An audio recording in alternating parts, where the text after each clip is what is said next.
E aí pessoal, tudo bem? Bem-vindos ao meu canal, esse aqui é o primeiro vídeo. Vou começar me apresentando, eu me chamo Igor e faço doutorado em matemática. E resolvi abrir esse canal aqui para falar sobre matemática, para compartilhar um pouco do que sei, para aprender com vocês também. E vão ter vários formatos de vídeo aqui no canal. A gente vai ter aqueles vídeos onde aparecem só as mãos, vão ter aulas, vídeos sobre curiosidades. A ideia é falar sobre a matemática e estimular realmente, criar essa curiosidade e interesse no público em estudar matemática, que é belíssima. E eu acho que não tem uma melhor forma de começar do que falando sobre cálculo, a matéria que mais causa medo nos estudantes. É aquela que a pessoa entra e já fica pensando que não vai conseguir passar, porque realmente existe um índice alto de reprovação nessa matéria, mas não é um bicho de sete cabeças. Se você fizer o básico ali bem feito, com certeza você consegue passar. Mas para isso é importante que você saiba um pouco de pré-cálculo. E eu gostaria muito de ter visto um vídeo na época que eu fiz cálculo explicando o que eu deveria estudar. Qual deveria ser a base que eu tinha que ter para entrar no curso de cálculo. Porque as pessoas saem do ensino médio aqui no Brasil, e a gente sabe que o ensino médio aqui é um pouco fraco. E chega na universidade e se depara com limites, derivadas, integrais e às vezes até EDOs, equações diferenciais ordinárias, tudo isso no primeiro semestre. Então é por isso que o índice de reprovação vai lá para cima, porque tudo isso exige uma base, um pré-cálculo forte que a pessoa não tem. Às vezes ela não sabe o que é um logaritmo, não sabe o que é um seno, um cosseno. Já ouviu falar, sabe que tem aquela tabela, mas não entende como calcular as relações fundamentais, coisas importantes que você utiliza no cálculo. Então assusta mesmo. A matemática básica ela tem que estar lapidada para uma matéria de cálculo. Agora sim, não se assuste, não fique desesperado, porque se você fizer o básico ali com calma, você consegue. Então nesse vídeo eu quero passar para você o que eu acho importante, o que eu queria ter ouvido de alguém antes de entrar na matéria de cálculo. Eu não vou listar diversos assuntos, porque eu sei que não dá tempo de estudar. E muitos desses assuntos você vai estudar paralelamente ao curso de cálculo, com base você vai precisando. Então aqui eu acho que é o fundamental. Eu vou listar o que eu realmente considero que não pode faltar, que é bom você já entrar na matéria de cálculo sabendo disso, porque com certeza lá você vai utilizar. Tá bom? Então a gente pode começar com o mais básico, princípio, você entender os conjuntos numéricos, os naturais, os inteiros, os racionais, os irracionais e os reais, porque você vai trabalhar com esses números. Você precisa entender a diferença entre eles, quem está contido em quem. Por exemplo, os naturais, você vai trabalhar com um objeto lá em cálculo chamado de sequências. E essas sequências estão intimamente ligadas com os números naturais. Você precisa saber o que é um número natural. Você vai trabalhar com cálculo na reta real. Essa é a matéria de cálculo. Você vai derivar, integrar, calcular limites na reta real. Precisa saber quem são os reais. Vão aparecer constantes importantes lá no cálculo. Por exemplo, o número de Euler, π, uma raiz quadrada, por exemplo. E essas constantes, elas são relevantes. Você vai ver, por exemplo, o limite que dá o número de Euler. Isso vai aparecer lá, você vai aprender a calcular isso. Mas, beleza, o que é o número de Euler? Você não sabe nem onde vive esse número? A que conjunto ele pertence? Então é importante você ter conhecimento dos conjuntos numéricos. Isso aqui é a base. Então os naturais, acredito que todo mundo já conheça. Você começa do zero e vai contando assim em diante. Tem uma discussão filosófica, né, se o zero pertence aos naturais. Você tem os números inteiros também, que são os naturais, e os opostos, né, os negativos, o menos 2, o menos 3, o menos 4 e assim por diante, mais os naturais. Você pode pensar nos números racionais como as frações do tipo A sobre B, onde A é um número inteiro e B é um número natural. E os irracionais como os números que não dá para escrever como frações. Por exemplo, o próprio número de Euler, o π, o raiz de 3, o raiz de 2, são tudo números irracionais. Então, são números dessa forma, por exemplo, 2,1, 1, 2, 3, 4, 9, 7, 3 e assim por diante, que não tem um padrão, você não consegue escrever como uma fração. Isso são números irracionais. E os números reais, você pode pensar como todos os números que você conhece. Qualquer número que é utilizado no mercado financeiro, por exemplo, é a união, né, dos racionais com os irracionais. Então, todos os números aí que você conhece são números reais. Mas isso aqui é só o básico mesmo, eu não pretendo aqui explicar com detalhes a diferença entre eles. Eu quero que você estude isso daqui, né?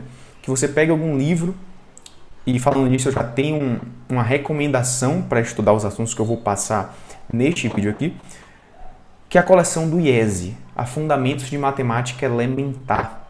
Por exemplo, no livro 1, no volume 1, você já vai aprender tudo isso e muito mais. Claro que os livros são grandes, não dá para ler todos eles, mas você pode ir de forma estratégica estudando os assuntos que eu vou te passar aqui, lá nessa coleção Fundamentos de Matemática Elementar do IESE, tá bom? Então, outra coisa que eu acho importante para a matéria de cálculo. Você sabe operar frações? Você sabe calcular A sobre B mais C sobre D? Você sabe como é que faz isso? Beleza, a gente pode multiplicar os de baixo e multiplicar cruzado em cima e somar. Você sabia disso? Pode ser que não. Então tem que dar uma revisada nessa parte básica de álgebra. Porque você vai utilizar o tempo todo isso aqui em limites. Caso não saiba, pode ser que você realmente se bata com problemas bem simples e não consiga avançar. E vai custar você estar tentando entender assuntos mais difíceis, ao mesmo tempo que algo básico assim não está bem fixado na sua mente. Então é importante revisar, por exemplo, operações com frações. A sobre B vezes C sobre D. Você lembra como é que calcula isso? Multiplica o de cima com o de cima e o de baixo com o de baixo. Beleza. Tem mais algumas coisas, por exemplo. Você sabe o que é um intervalo na reta real? Por exemplo, um intervalo do tipo A, B. Vou pegar um exemplo mais concreto. Um intervalo do tipo 2, 5. E aqui aberto. Por exemplo, 2, 4. 2, 6. Aí tem os intervalos também que envolvem o infinito, né? Você compreende o que é isso? Você compreende que é um subconjunto da reta real? Isso também vai ser utilizado o tempo todo. Porque, por exemplo, você vai usar esses intervalos como o domínio das funções que você vai trabalhar. Você quer, por exemplo, calcular o limite de alguma função com x tendendo a 2. E essa f nem está definida em 2, mas ela pode estar definida, né? Tem que ser um limite lateral, ela pode estar definida bem próxima de 2. Né? Então, assim, tem que saber isso daqui.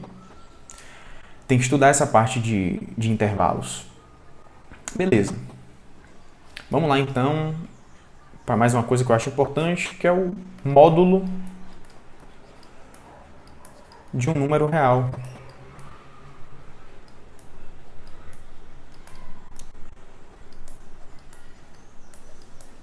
Módulo de um número real.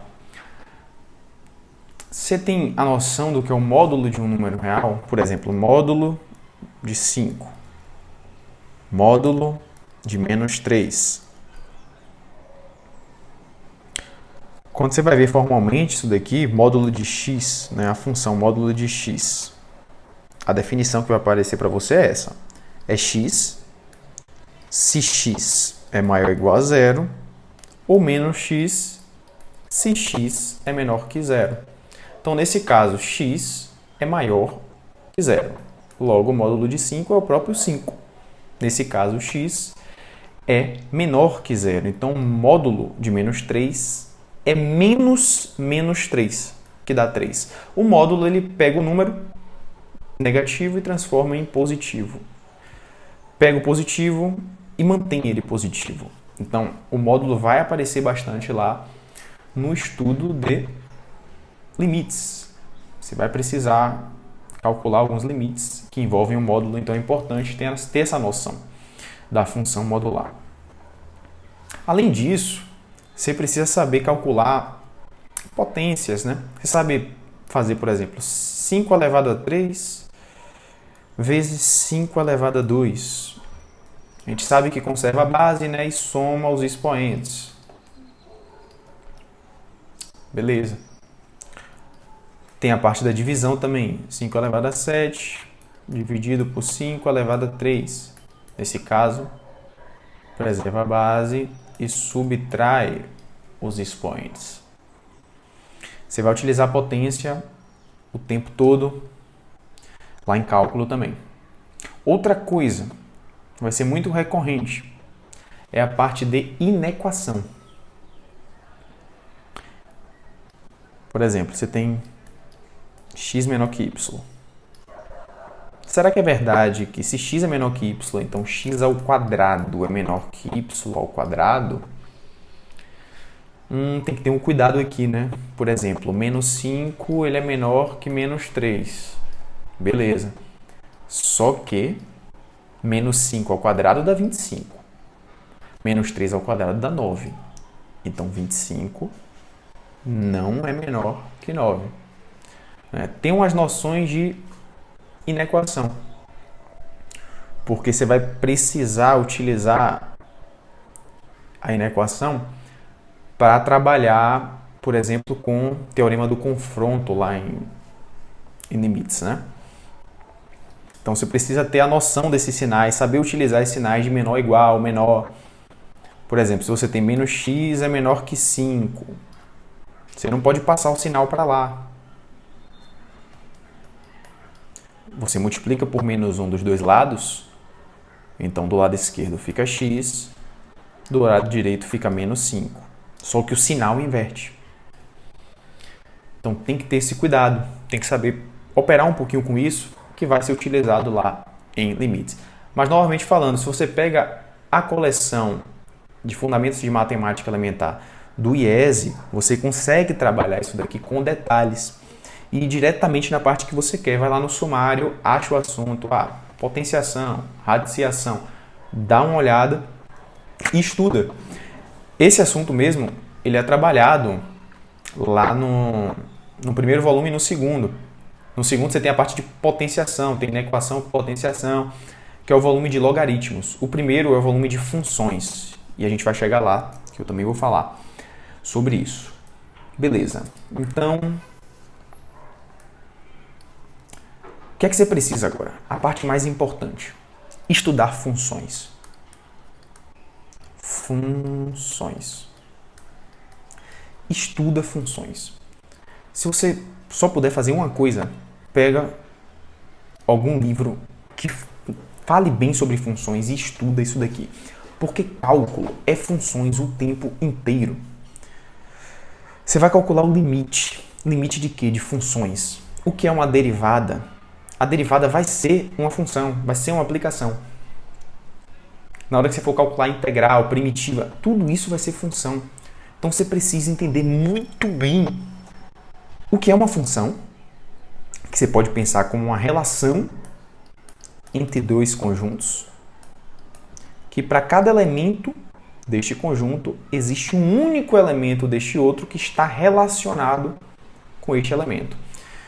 Então você pega x e leva em f de x. F de x é a lei de formação da função, né? Por exemplo, se você tem a função dos reais, dos números reais nos reais, que pega x e leva em x ao quadrado. Então a gente escreve essa função como f de x é igual a x ao quadrado. Ela pega um número real e eleva ao quadrado. Então quanto é f de 2? É só levar o 2 ao quadrado. Isso aqui dá 4. Beleza.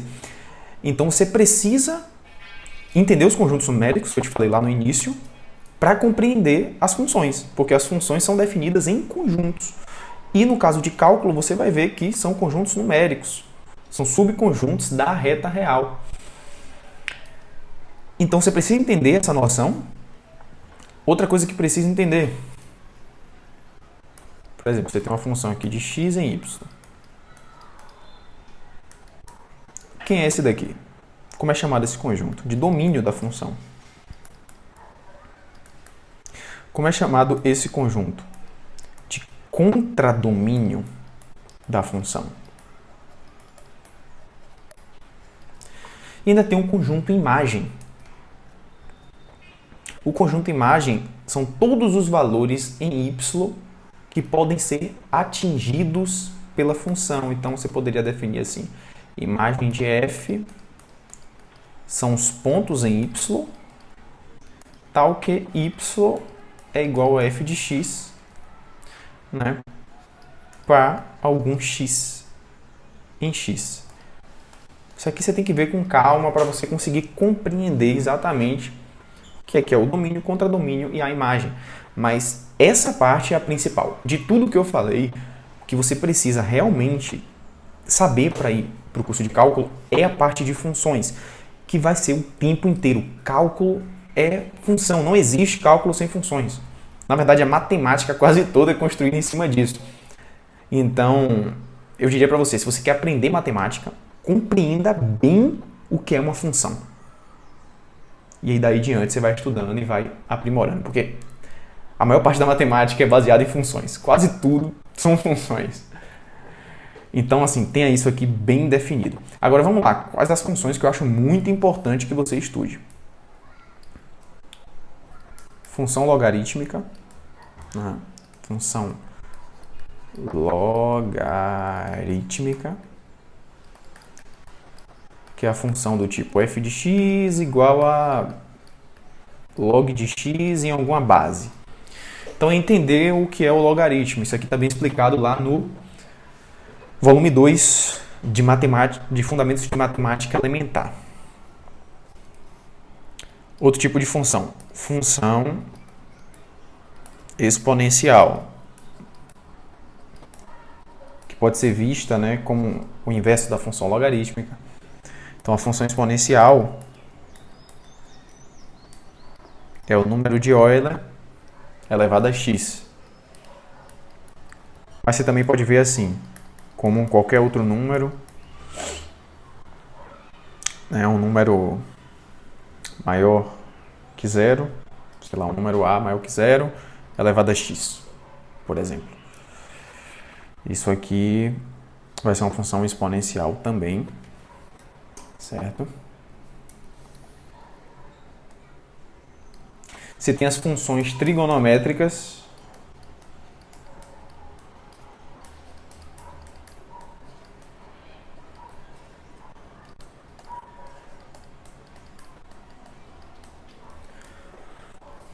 E aqui você tem um seno, né? F de x igual a seno de x. Você tem o f de x igual a cosseno de x. Você tem a tangente, tem a cotangente, a secante, cossecante. Entender bem onde é que estão esses domínios dessas funções, quem são as imagens do seno, cosseno e tangente. Isso vai ser importante porque você vai ver algo lá no cálculo chamado de coordenadas polares. Né? Então você vai ter, por exemplo, um plano aqui. Pense no plano bidimensional e um ponto no plano, digamos XY. Eu quero escrever esse ponto com coordenadas polares. Coordenadas polares, o que é isso? Eu dou o comprimento dessa reta e o ângulo. E só com essas informações eu consigo descrever quem é esse ponto. Então, XY vai ser escrito como, se esse comprimento aqui dessa reta é R, isso aqui vai ser R cosseno θ, R seno θ. Então isso aqui vai ser importante, vai ter um momento que você vai trabalhar lá em cálculo com coordenadas polares. Para isso, precisa entender o quê? Funções trigonométricas. Beleza, além disso, eu esqueci de falar uma coisa, mas quando estiver estudando funções, estude também o que é uma função ser injetora, sobrejetora e uma função ser bijetora. Beleza? Isso aqui são conceitos importantes, porque quando você tem uma função bijetora, você consegue inverter ela e estudar a inversa da função, que é chamada de f a menos 1 de x. Isso aqui vai aparecer lá no cálculo, você vai precisar, por exemplo, derivar a inversa de uma função. Então, tem que saber essa parte de injeção, sobrejeção e bijeção. Beleza? Certo, deixa eu ver o que mais eu tenho para falar aqui sobre cálculo. Operações. Operações com funções. Isso aqui está tudo dentro de funções, né? Mas é bom eu fazer algumas menções. Então, você tem a parte de operações com funções. Por exemplo, somar duas funções. Como é que a gente faz isso? Somar duas funções. Né?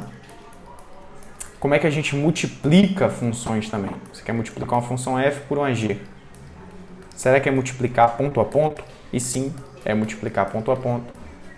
Assim como somar duas funções e aplicar em um ponto é a mesma coisa que aplicar em um ponto cada uma delas e somar. Mas você vai precisar ver isso com mais calma. Composição de funções. Você quer aplicar uma função na outra. Então você quer fazer f bola g de x. Ou seja, é você aplicar a função f depois de ter aplicado a g em x. Essa parte de composição vai ser importante, porque você vai estudar algo lá no cálculo chamado de regra da cadeia, que você vai ter que derivar uma composição de funções. Então é importante ter essa noção também de composição de funções. E assim, por último, o que eu gostaria de falar, que eu acho importante, é você saber o básico, não precisa se preocupar, ficar agoniado com isso, mas assim, plotar o gráfico de uma função. Por exemplo, se eu te dou a função f de x igual a módulo de x. Você sabe desenhar esse gráfico? Né? A gente sabe aqui nesse caso que é como se fosse uns bracinhos assim para cima. A f de x igual a módulo de x. Então é importante você saber desenhar algumas funções. Você tem, por exemplo, dá um outro exemplo de função que vai aparecer lá com certeza. F de x igual a x ao cubo. Né? E já essa função x ao cubo ela tem um comportamento assim. Isso aqui você vai, aos poucos, você vai treinando e você vai conseguindo reconhecer esse comportamento das funções. Mas tem todo um estudo para isso, por isso que eu indico realmente. Se você não tem tempo, pega só o volume 1 do Fundamentos de Matemática Elementar e estuda lá o essencial, para você ter esse conhecimento, porque com isso daqui que eu te passei, com certeza você vai entrar na matéria de cálculo muito mais preparado. Você vai ter mais armas e quando o professor fizer essas operações lá, fizer uma composição de funções, falar, o domínio da função é tal. Esse ponto aqui não pode pertencer ao domínio por isso, isso e tal. Você já tem uma noção. Então, para mim, eu acho que essa aqui é a base fundamental. Eu acho que é o mais importante para você ir para cálculo. Tem muito mais coisa que você vai ver lá, mas eu acredito que o resto dos assuntos você pode simplesmente ir estudando paralelamente ao curso. Esses aqui são os assuntos que eu acho assim, mais fundamentais, que fazem parte mais da base para você conseguir fazer um bom curso de cálculo, porque tem professor que vai começar lá na primeira semana, já vai falar de limites, vai passar voando em cima disso aqui tudo, você não vai conseguir digerir tudo isso em uma semana. Então comece desde já a dar uma olhada nesses assuntos, que com certeza você vai conseguir se dar bem em cálculo. Tá bom? Espero que você tenha gostado desse vídeo. Se gostou, deixa aí nos comentários, dá um like também, manda para aquele amigo seu que está precisando de um help em cálculo, não tem muita base, não tem pré-cálculo e está querendo aprender sobre isso. Eu posso fazer vários outros vídeos aqui, até aulas, ensinando vários dos conceitos que eu passei aqui neste vídeo. Tá bom? É isso e um grande abraço.